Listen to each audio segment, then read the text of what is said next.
Il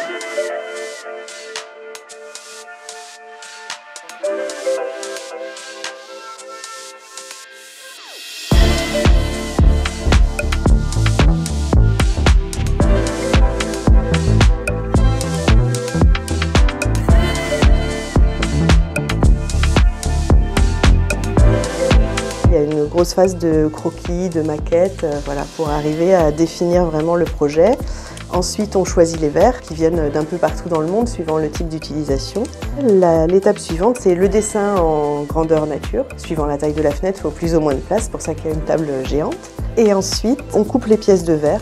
Et s'il y a besoin, après, on fait des rajouts de peinture pour obtenir les motifs. Et là, je suis à l'étape suivante, c'est le sertissage.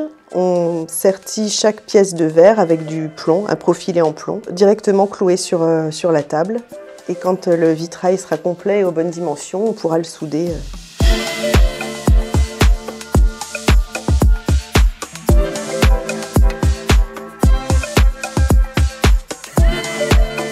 Là, c'est un vitrail d'une église du nord du département.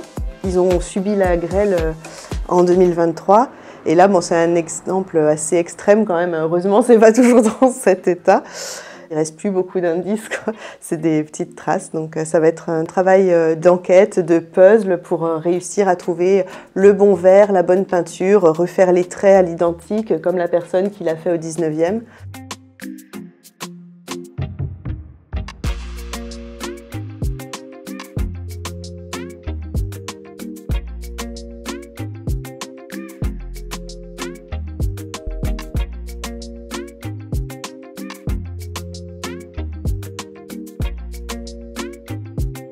Eau de Leblanc a permis qu'on retrouve les couleurs et la beauté de nos vitraux qui étaient vraiment en très mauvais état. Ils en avaient besoin d'une grande restauration et elle a répondu à tous les critères de manière incroyable.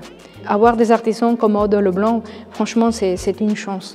C'est merveilleux. Là, c'est vraiment la finalité du travail, c'est pour ça qu'on le fait. Et là, en plus, c'est une église qui était vraiment en très mauvais état.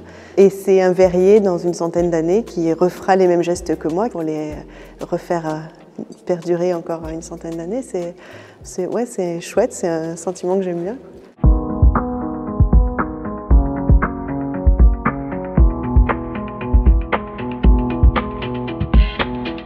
Il y a vraiment un niveau loisir créatif et c'est très bien que ça existe parce que c'est un métier très agréable et passionnant. Mais par contre, après, je pense qu'effectivement, pour toucher au patrimoine, il faut prendre des artisans qualifiés qui ont fait une vraie formation et qui travaillent au quotidien là-dessus en reproduisant des gestes, en les perfectionnant.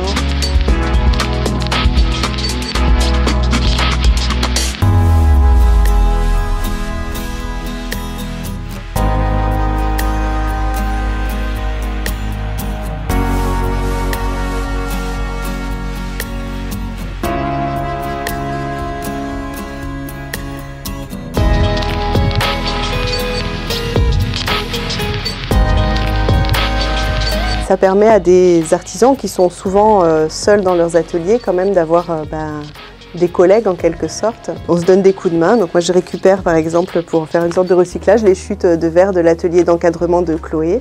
Et moi ça me servira à faire mes échantillons voilà, sur des petites surfaces à l'atelier après. Ciao, merci.